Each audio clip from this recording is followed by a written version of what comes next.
Thanks to NordVPN for sponsoring this video. More details at the end.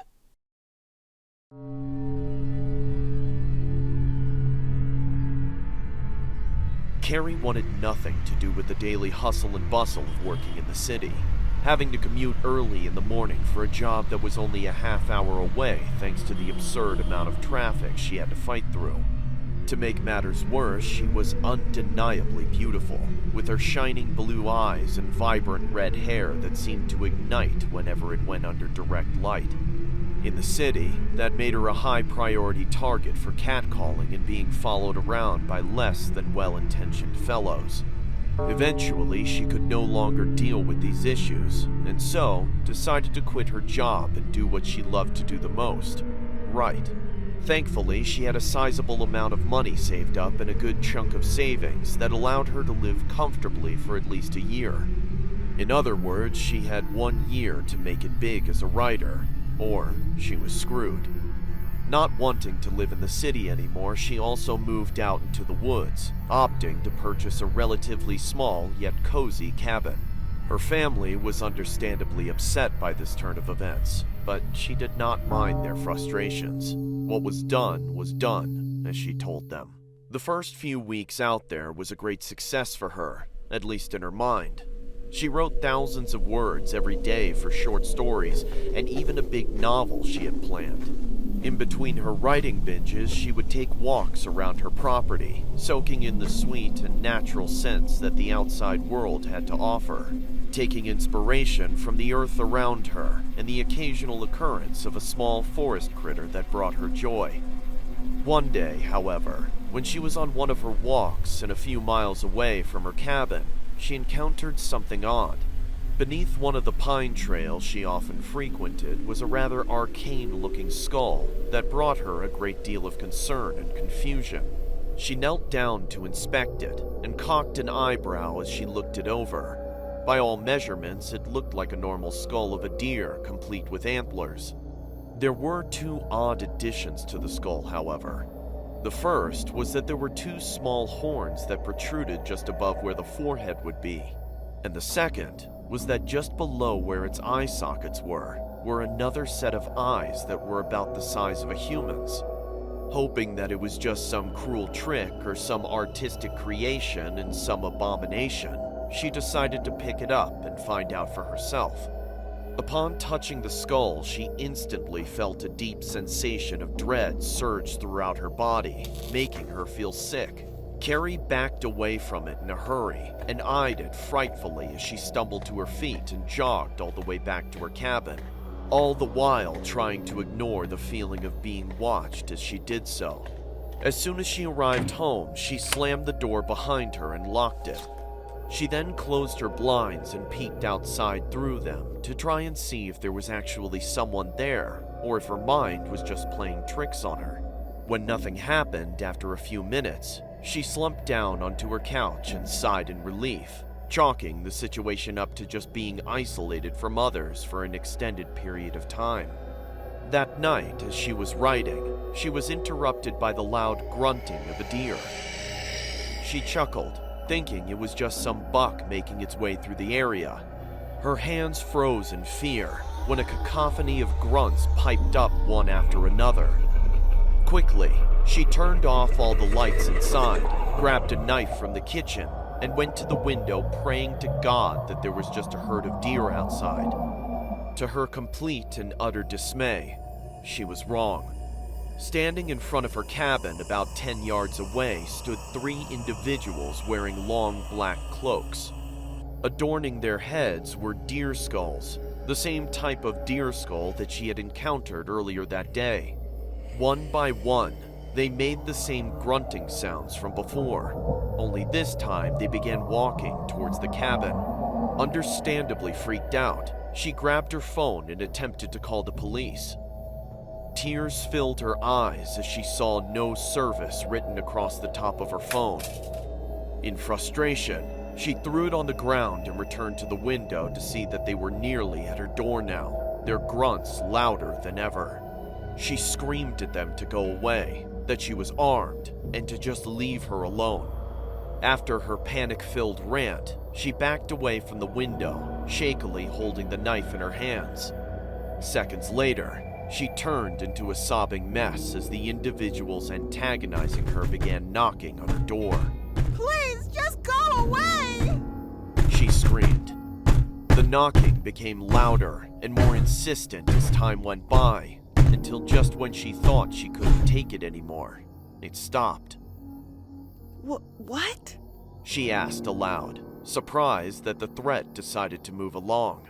She untensed her body and leaned up against the wall to compose herself. Without warning, a loud metallic clanging sound was heard, and she saw her doorknob stumble out of the door and onto the wooden floor below. Slowly, her door creaked open, and in stepped the tallest of the three masked individuals. Even with his face obscured, she could see how distorted and disfigured his features were beneath the skull. Stop! Please leave! Don't make me use this! Carrie shouted as she raised the knife back up and aimed it towards him. He did nothing but stand silently and outstretched his arms as though he were a saint posing for a painting.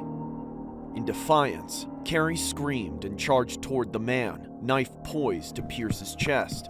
Quicker than the wind, he swatted her hand to the side and followed up with a power punch to her gut, winding her in the process. She collapsed limply into his arms, heaving and gasping for air. "Chair," she heard him command the other two who rushed into the cabin. Taking a chair from her dining table, they set it in the middle of the room, and Carrie was gingerly seated in it. Defenseless and weak, she whispered for them to take whatever they wanted, but to just leave her alone as they proceeded to strap her down with twine. The goddess despises material goods. Divinity has no such need for such petty items. What she seeks is beauty, and the ability to create beauty. You're a writer, yes? Surely you know what I mean. How do you know I'm a writer? Because the goddess led you to us, my dear.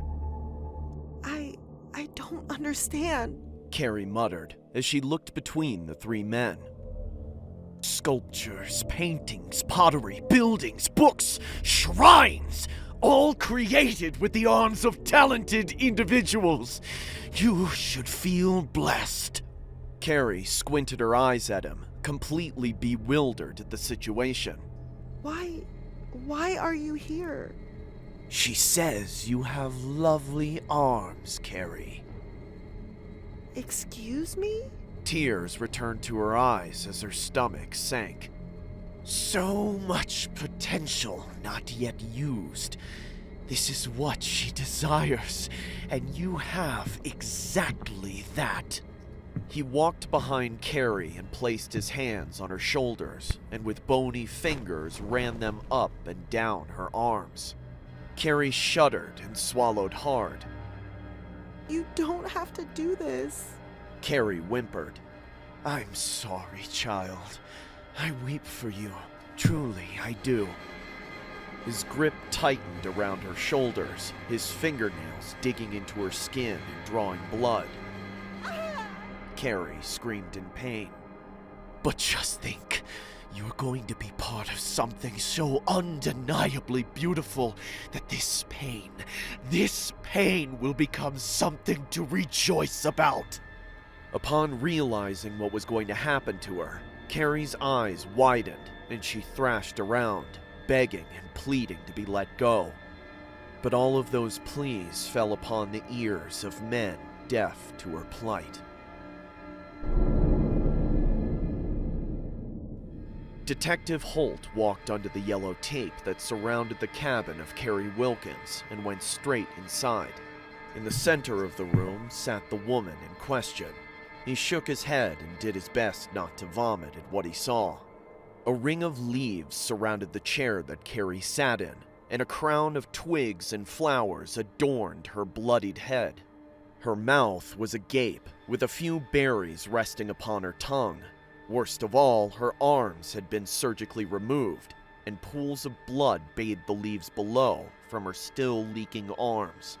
Holt exited the cabin, loosened the tie to his suit in frustration, and scratched his rugged graying beard. As he contemplated where to go from that disturbing sight, he was approached by an officer. Detective Holt, as I'm sure you're aware, the victim was found early this morning due to her parents making a surprise visit, and found her in that state. Do you have any news for me, or are you just repeating to me verbally the messed up shit I just saw? The young woman cleared her throat and apologized. This was found on the table next to the victim. She handed Holt a folded piece of paper that had a crudely drawn skull and blood on it. It read as follows. The time for the goddess to awaken has come. With her arms she crafts, but what use are arms without eyes, which wish to see her own creations? Cultists. Holt grunted as he peered back inside at the mutilated woman. What do we do, sir? Drink. It's gonna be a long day.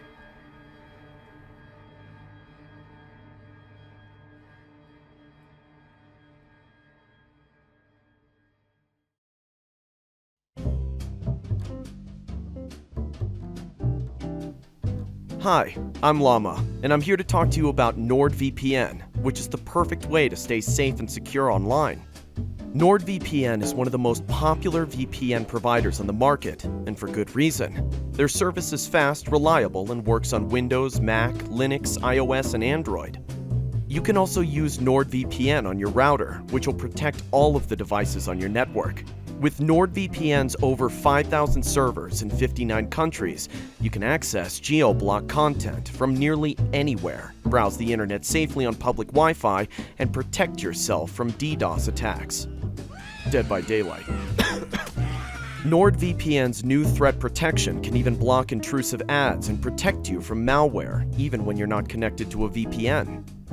So whether you're looking for a VPN for privacy, security, or to access geo-block games and videos, NordVPN is the perfect choice. Sign up now for less than a coffee a month by going to nordvpn.com/llamaarts or using the link in the description.